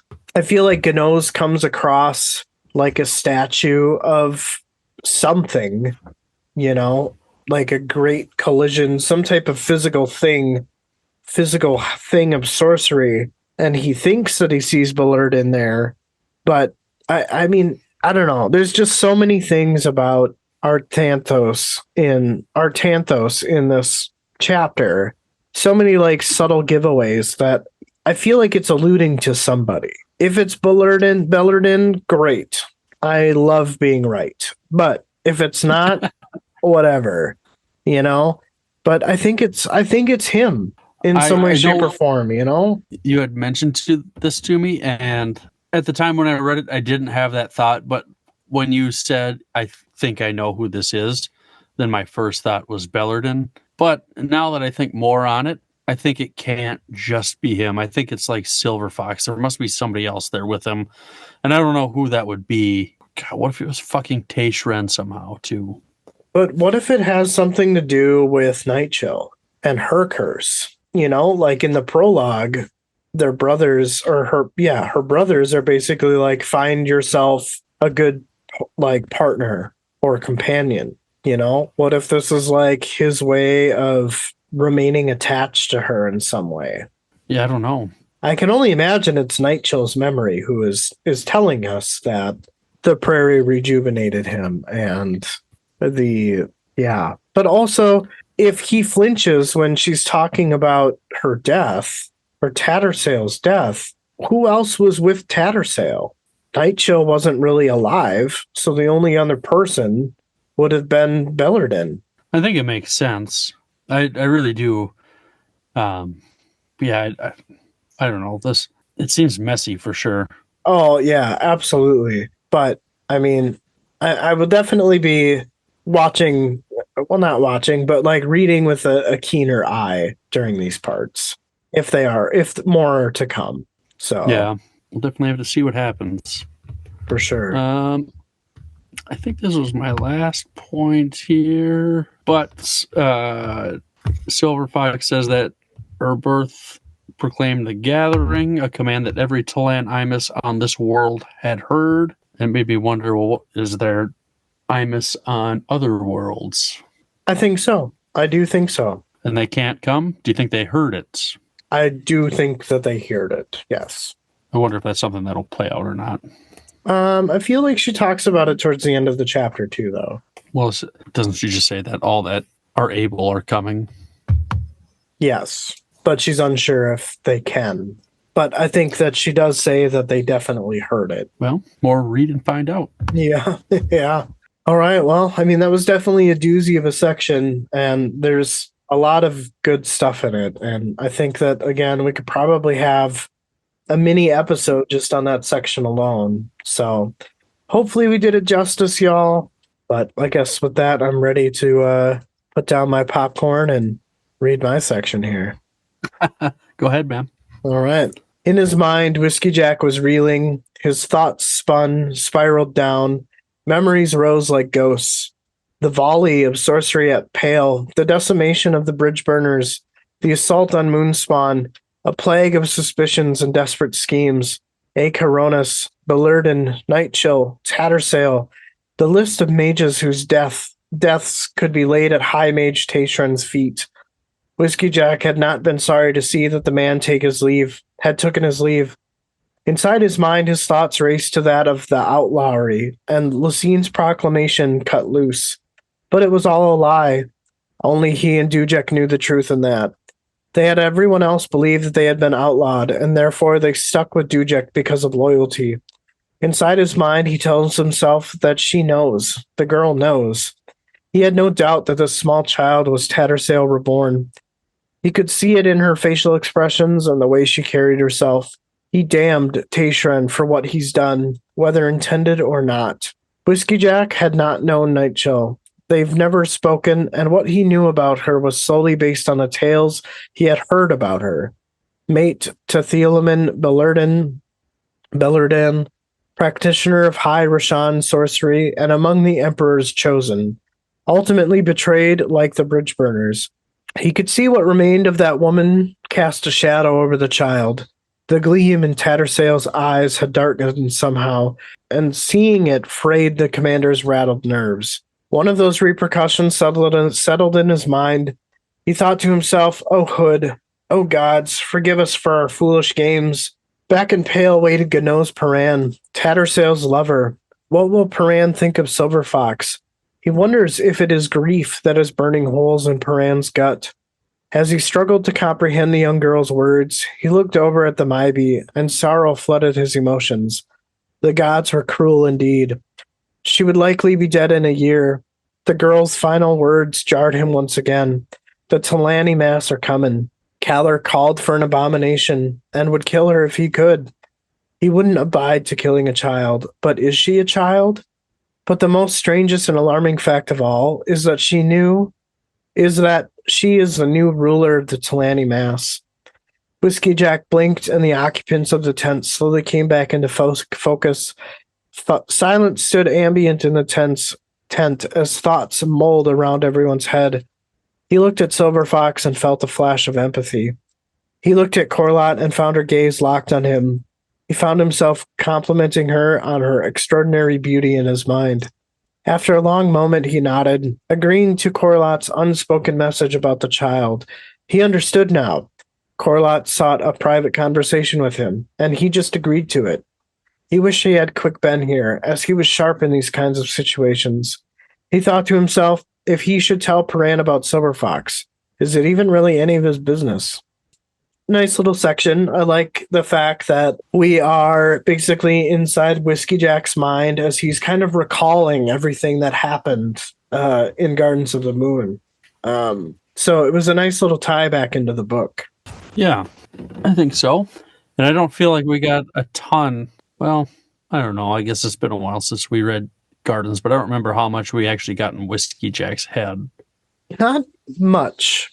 Not much. I feel like a lot of his actions were through the perspective of Paran or Tattersail or other bridge burners. I don't know if I know that he's essentially confirming what happened with Kalam and Lucine at the end of Deadhouse Gates here about the outlawing of the bridge burners was an all-out lie. I don't know. I don't want to believe it. I don't still feel like there are, if Lucine is not lying, then I think that Tayshren has gone rogue. Isn't Tayshren dead? No. Didn't somebody just say in an earlier section that Tayshren's dead? No. They were saying Hairlock was dead. Oh. Whiskey Jack was not sad to see that Tayshren had to take his leave. I think that they made him go somewhere. I don't really know. I was just confused on names there. But yeah, I guess I think I agree with you. I don't know how much. If maybe that's the point, is to keep you guessing, but I don't know how much I believe on it either. Yeah, I think that's just what she's trying to say to make herself look better, but isn't really isn't being truthful, if that makes any sense. But I think so. I mean, honestly, I feel like the majority of the section is really just a recap. You know, I can't really think of anything that is so jarringly obvious or new or, that needs a call out, so to speak. I like, again, the cool history about Night Chill and his relationship with Whiskey Jack, but yeah, I don't think there's really anything new to call out, so to speak. Yeah, I guess I would agree with you. Yeah, it was a good section, and I honestly almost wanted to say at the beginning of this episode that we should just read them all and then talk about it because they're so interconnected. It's just different perspectives on what's happening inside this tent. Oh, I feel like that would be weird. We've never done that. Right? But everything just relates to everything in this chapter. Or It does. yeah. So I guess with that, I'm cool with moving on. Sure. Let's see. What is this? My last section, or do I have one more after You it? have one more after this. All right. Crone's beak gaped, though this time the terror raced through her. Talanimus and Cruel, the elder god, holders of the truth of the great ravens, a truth no one else knew except for Silver Fox. Silver Fox, who read her soul like a book. Would the ravens be forced to defend themselves against her from those she claims to command? After all, the ravens had never fought their own wars. They had been there at the chaining and the fall itself. They had been born like maggots in the flesh of the fallen one, and that would damn them all. But they had not been honorable guardians. They had not been honorable guardians of the crippled god's magic, and they were not the ones who delivered the news of the Panian Domen and the threat it presents. And were they not the ones who delivered the news of the Panian Domen and the threat it presents? It was magic. It was a magic they could unleash if they were forced to. The child threatened much with her careless words. Her eyes turned to Brood. His face was unreadable. Crone knew she should not panic. She needed to focus on the problems at hand. The Malazan Empire had made use of the Talan Imus during the Emperor's reign. The conquest of the 7 cities had been the result. After Kalenved's death, the alliance dissolved. Genebacus had been spared the tens of thousands undead warriors who were able to travel on dust and wind, which allowed Brood to meet the Malazans on equal footing, or perhaps it only seemed that way. Had the Teist Andy ever truly been unleashed? Had Anomander Rake ever truly been cut loose? Brood is an ascendant which is often forgotten. His war on Tennis, which held the power of the land itself, home of the eternal sleeping goddess, Burn. Brood had power in his arms and hammer to crumble mountains. Was this an exaggeration? A low fight over the broken peaks east of the Lateron Plateau is proof enough of his more formidable younger days. Power draws power, and now the Talan Imus come. The power shifts once again. Her children spied upon the Panian Domen. They could sense the power rising, yet it remained faceless as if they were hidden under many deceptive layers. She wondered what hid at the core of that empire of fanatics. Crone could feel it. She knew the child knew, and that she would lead the Talan Imus to the heart of it. She wondered if Brood grasped this. She thought he did, even with Calor whispering his warnings. He would be rocked by the arrival of the undead, and what would be more shocking would be the fact that they were needed. What would be left of them after the war? And what the hell does Calor know about Silver Fox? So I feel like, again, it's just different perspectives reacting to what Silver Fox has said about the Talani Mass, and what exactly their purpose is and how Silver Fox is going to lead them, so to speak, I guess remains a mystery. And I feel like all of these different characters in this tent are speculating on that. Yeah, I mean, I feel like it seems like it's presented to be a game changer that she's going to lead the Imus, the Talan Imus. But everybody is hesitant. Why are they hesitant? I feel like if she's leading the Tline Imus, and let's just say she just wipes the floor of the Panion Domain, what's to stop her from wiping out the Malazan Empire and everybody else? I mean, you've got these. What's that? I think you nailed it on the head. Yeah. Oh, well, thank you. I feel like I've had a little. I'm on my second beer, but I haven't eaten, so I'm feeling a little buzzed. And that's probably why I struggled to read some of that section.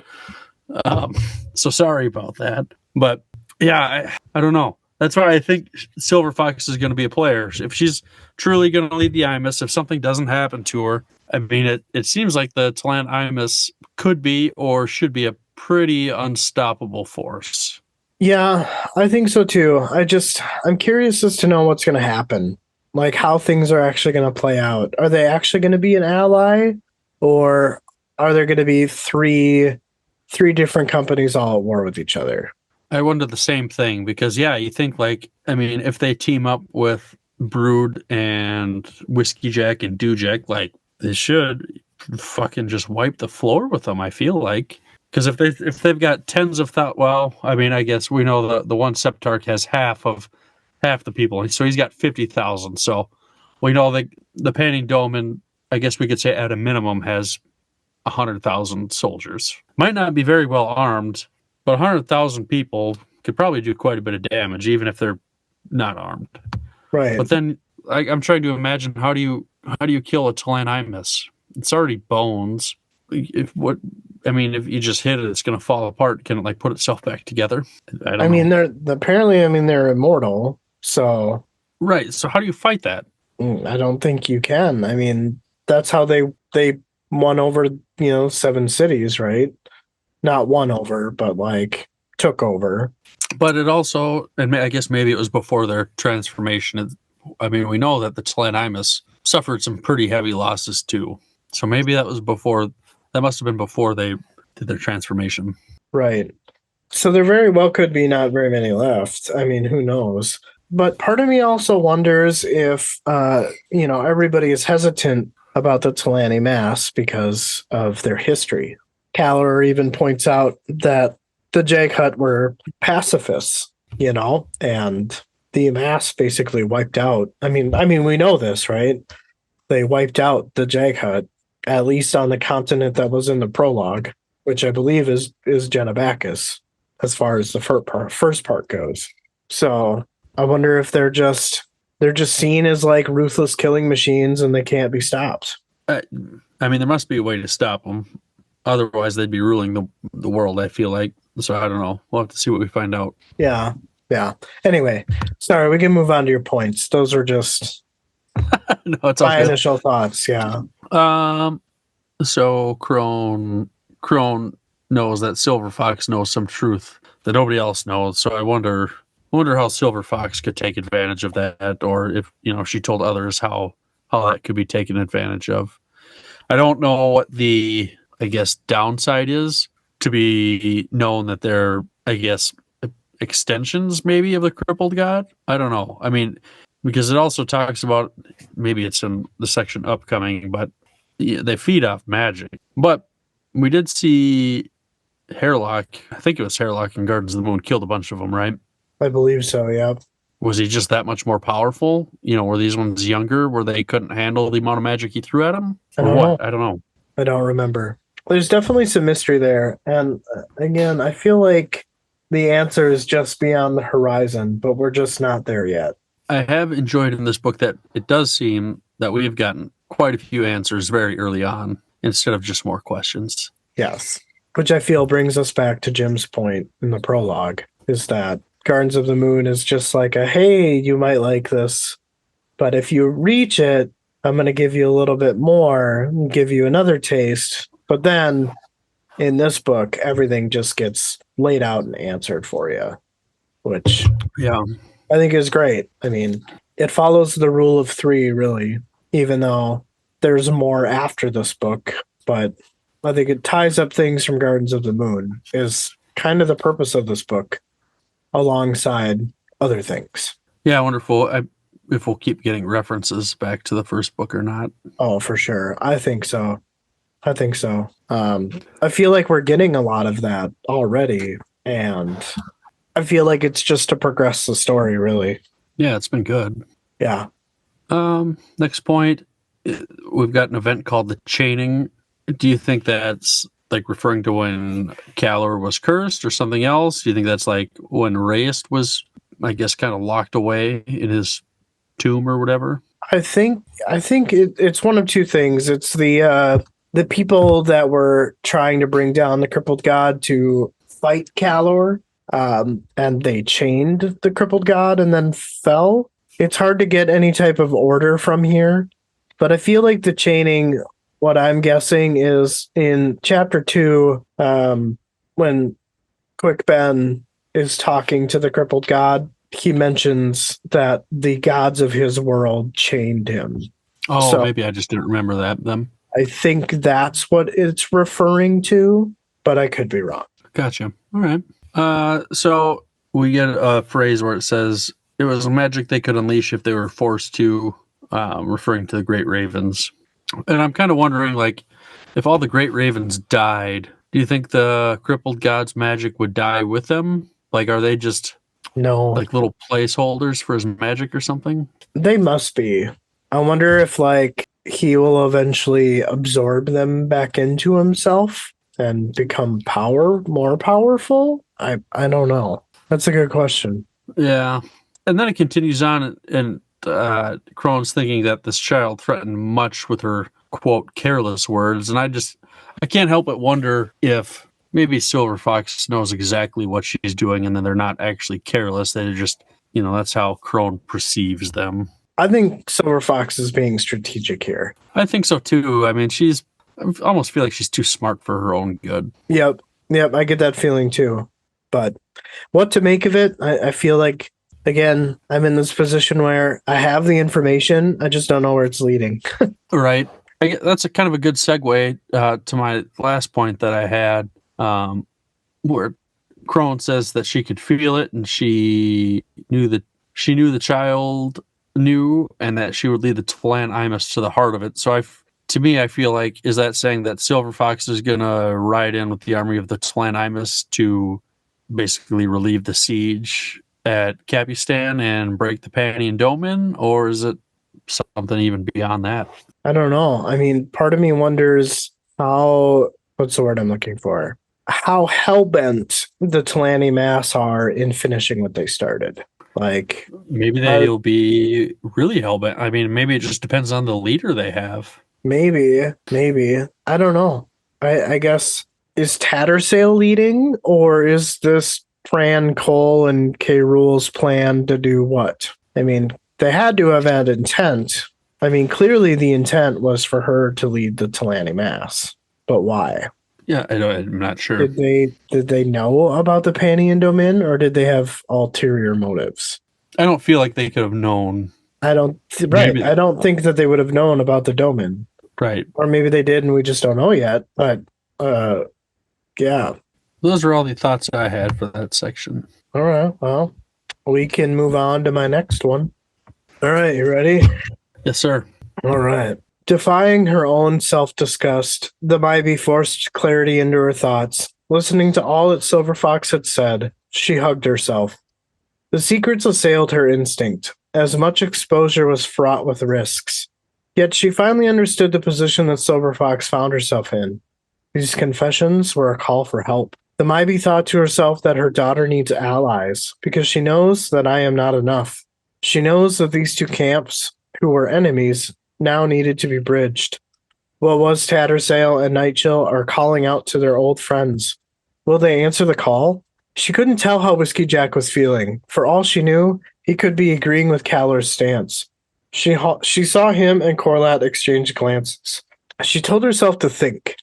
It was everyone's duty here to consider what was best and leave their feelings behind. Silver Fox has stepped into the fore. She has proclaimed a position of power to rival Brood, even Rake. She wonders if Dujek realizes that they combined forces because of him, because of the Malazan Empire, and the High Fist himself. They have a new enemy, and much of them is unknown. Silver Fox had said that they will have a need for the Talani Mass. Only the vicious old Emperor could have been comfortable with such creatures as allies. Even Calor recoils at what's been forced on them. She wonders if the High Fist now has doubts, as she was sure that he did. Dujek was the first to speak after Silver Fox. He said that the Talani Mass is the army that is commanded by the Logros. By what Silver Fox has said, we must assume that there are other armies, yet they have no knowledge of them. He wonders why that is. Silver Fox answered by saying that it was the last gathering, where each and every Talan was bound to the ritual of Talan, which made them immortal. The life force of an entire group of people was bound in the name of a holy war destined to last a millennia. She was cut off by Calor, who interjected that the holy war was against the Jaghut, and outside of a few tyrants, they were pacifists. Their only crime was to exist. Silver Fox rounded on Calor and explained that she has enough of Nightchill's memories, enough of them to recall the Imperial Warren, the place Calor once ruled, before the Malazans made claim to it. Calor had laid waste to an entire realm. Calor's grin was ghastly, as he said that Nightchill was in there, hiding, twisting the truth into false memories. The Maibi thought that these two have had a long history together, or rather one of the souls inside has a link to Calor. After a moment, Silver Fox turned back to Dujek and answered his question. She told him that the Logros stayed behind and guarded the first throne. The other armies departed to hunt down the Jaghut. The Jaghut had raised barriers of ice. Using their Omatos Palak Morin, the Jaghut sorcerers threatened the world. Sea levels dropped, species died out. As mortals, they could not cross such barriers, and thus their unity was lost. There was starvation. Calor interrupted and said that the war against the Jaghut had started long before that. The Jaghut sought to defend themselves. Silver Fox shrugged, and after hearing this, she continued on. She explained that as Talan undead, they could cross those barriers. The efforts at eradication had proved costly. You have heard no whispers of those armies because they have been decimated. Surely there's potential that some are out there continuing the war in a distant, inhospitable places. Dujek said that the Logros left the Empire and went to the Yag Odin, but then they returned. They were much diminished. Silver Fox nodded at this. He asked if they had to answer her call. Silver Fox frowned and said that she was unsure. They have all heard and will come if they are able to. She reveals that she can sense one near, at least she thinks she does. The Maibi thinks to herself that there is so much that her daughter is not telling them. She can tell that if Silver Fox reveals too much, then her call may go unanswered. Dujek sighed and faced Brood. He asked the warlord if they continue their discussion on strategy. The soldiers all leaned in over the map. The Maibi took her daughter's hand and led her towards the entrance of the tent. Corlott joined them, and the Maibi's surprise, so did Whiskey Jack. The cool afternoon breeze felt good comparatively to the confines of the tent. They walked a fair distance before they stopped. Whiskey Jack fixed his eyes on Silver Fox. He said that he sees much of Tattersail in her, and how much of Tattersail's memories does he possess. She explains that she sees faces and the feelings attached to them. She could tell that she and Whiskey Jack were friends, and at least that's what she thought. He nodded and asked if she remembered Quick Ben, the rest of his squad, Hairlock, Tashrin, and lastly Captain Gano's Paran. She said, Quick Ben, a man of secrets, a mage, 7 cities. She moves on to Hairlock, who she said was a threat and he caused her pain. Whiskey Jack tells her that he's dead now. Silver Fox moves on to Tashrin. She explains that she fought him as Tattersail and Nightchill, and that the man had no sense of loyalty, and thoughts about him confused her. Silver Fox glanced away from Whiskey Jack as he asked about Paran. Whiskey Jack cleared his throat and said that she should think about the consequences of seeing the man, as his words trailed off. The Maibi put it together that these used to be Tattersail's lover. The Maibi calls her daughter's name. Silver Fox explains that they have met Captain Paran, as he was the soldier who defied their lances. She faced the commander and told him that Paran knows about her, and to give him word. Whiskey Jack told her very well, and explained that the bridge burners will be visiting soon, and that Quick Ben and Mallet would be pleased to meet her reacquaintance. Silver Fox guessed that he wished for her to be studied. to decide if she is worthy of her support. Whiskey Jack smiled, stated that she has the bluntness of the sorceress. Corlat said to Whiskey Jack that they have things to discuss. Corlat turned to Silver Fox and the Mybe and said that they will take their leave now. The Mybe ties it all together with what Silver Fox had said about the man that defied their lances. She tells herself that one question was answered, but yet many remained. She told Silver Fox that it was time to go and that they were to resume her studies on the Rivi. So, another win. We got confirmation of the Imperial Warren here, which I was like 99% sure on anyway, but it was nice to, I guess, have that called out. Like you said, it's always nice to know that you're right. Right. Yeah. Man, I feel like I'm letting everybody down as I didn't have much in this section either. Again, I feel like it's really just a rehash. We knew about the Jagdhut and the Omatos Falak Warren, the Warren of Ice, so to speak. Just the added on part about the Jagdhut sorceries threatening the world. Sea levels dropped and like species died out. I thought that was, I mean, it brings it into perspective for me, I guess. I mean, I feel like a lot of this information we already knew. Yeah, maybe it was just a little bit more in depth, but Right. I Yeah. think you're right. I don't think you let anybody down, though. I wouldn't feel that way. Yeah. I really enjoyed, the opposition between Caller and Silver Fox here. That was kind of cool to see throughout the chapter. Yeah, I agree. So, yeah, I mean, again, the information that we don't have anything on outside of it just being information. We just kind of have to wait and see where it goes. I thought it was cool. Whiskey Jack and Silver Fox having a conversation about people we met in Gardens of the Moon. That was nice. Yeah. Yeah, I don't have anything more for it. It was just the Imperial Warren, and then I feel like the rest of it was just a refresher, but in a new way, if that makes sense. Yeah. Well, I mean, in my last section and the section that'll wrap this chapter up, I feel kind of the same, so I wouldn't worry too much. All right. Ready to wrap her up here? Let's take it home. All right. Whiskey Jack watched the two Rivi walk away. He said she had revealed too much. The parley was working, drawing them in, and then the child spoke. Corlat murmured that she was in possession of some secret knowledge of the Talant Imus, memories that spanned millennia on this world. So much that those people had witnessed. The fall of the crippled god, the arrival of the Talant Imus, the last flight of the dragons into Starval Demolane. Whiskey Jack said he had never seen a great raven so obviously flustered before. Smiling, Corlat said that Crone believed the secret of the raven's birth was not known to them. In their eyes, it is shameful. Rake is indifferent to it. Whiskey Jack asked what was shameful about it. Corlat explains how they were brought into this world during the crippled god's fall. The flesh that was ripped from his body, and they grew from the maggots of it, carrying bits of his power with them. Corlat said they had seen Crone and other ravens. They devour sorcery. That is their true sustenance. Attacking them with magic only makes them stronger. Crone is the firstborn. Rake believes the power within her to be appalling, so he keeps her and her kind close. Corlat paused. Facing Whiskey Jack, she said in Darujistan, they fought with a mage of his. Whiskey Jack confirmed, saying it was Quick Ben, and he would be here soon. When he arrives, he will ask him his thoughts on the situation. Corlat said she looked forward to meeting this wizard, as well as that she was pleased to have met Silver Fox.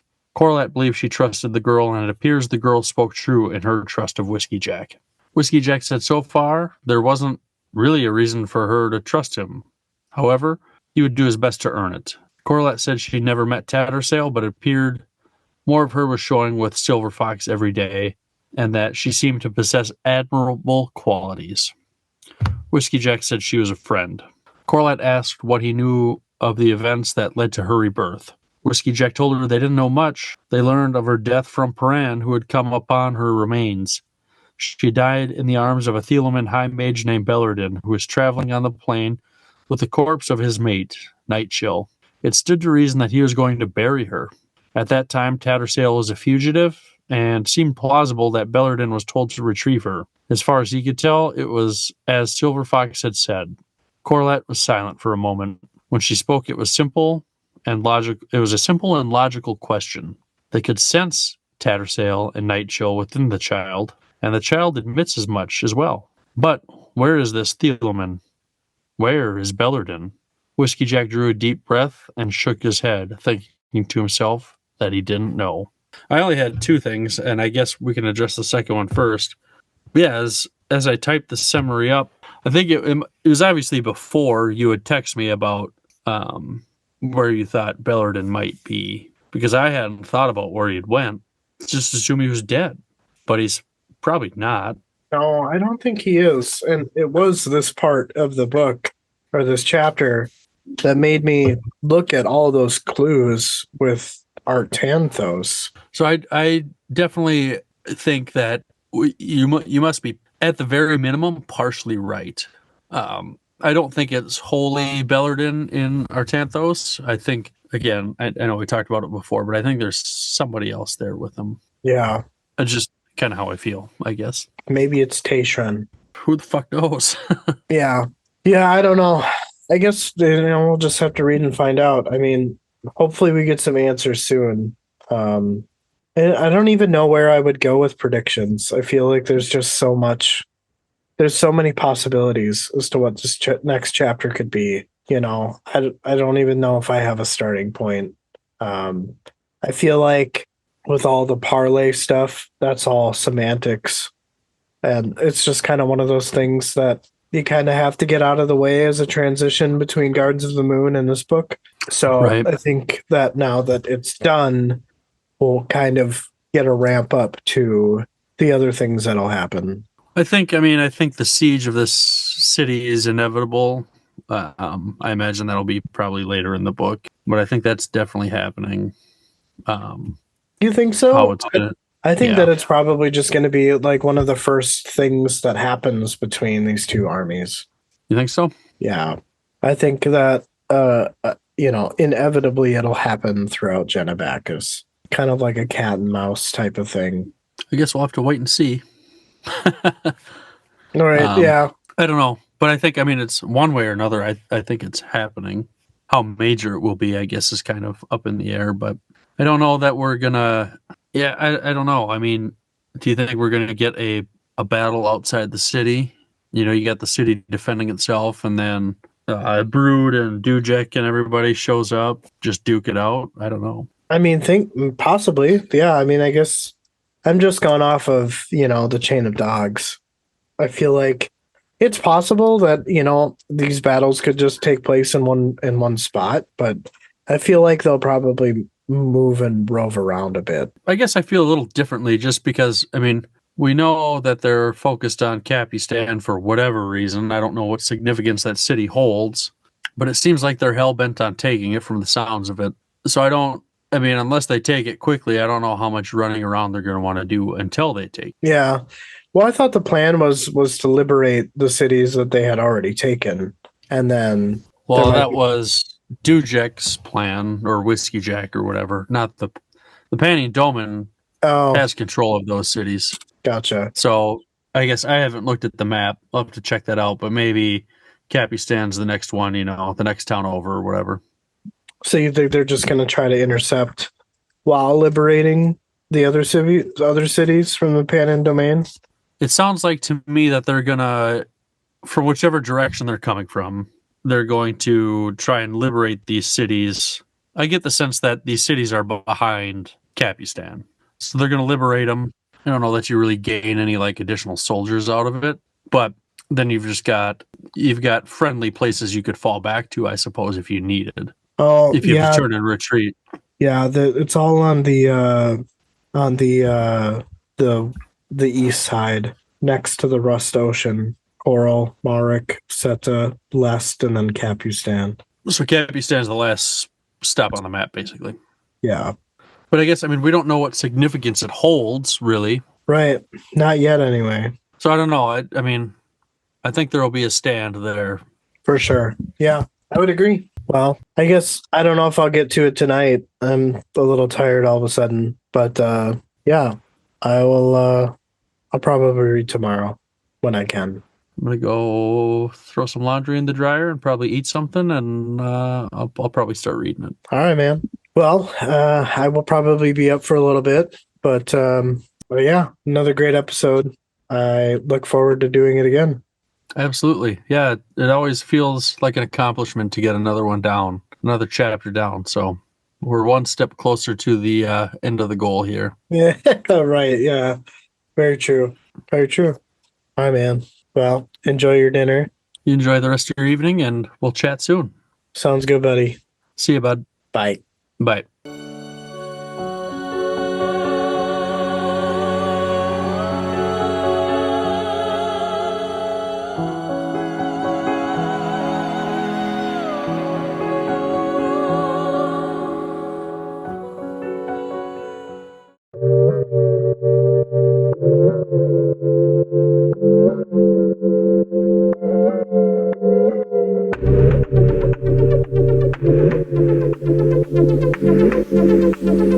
DMJ's Epic Quest. DMJ's Epic Quest. DMJ's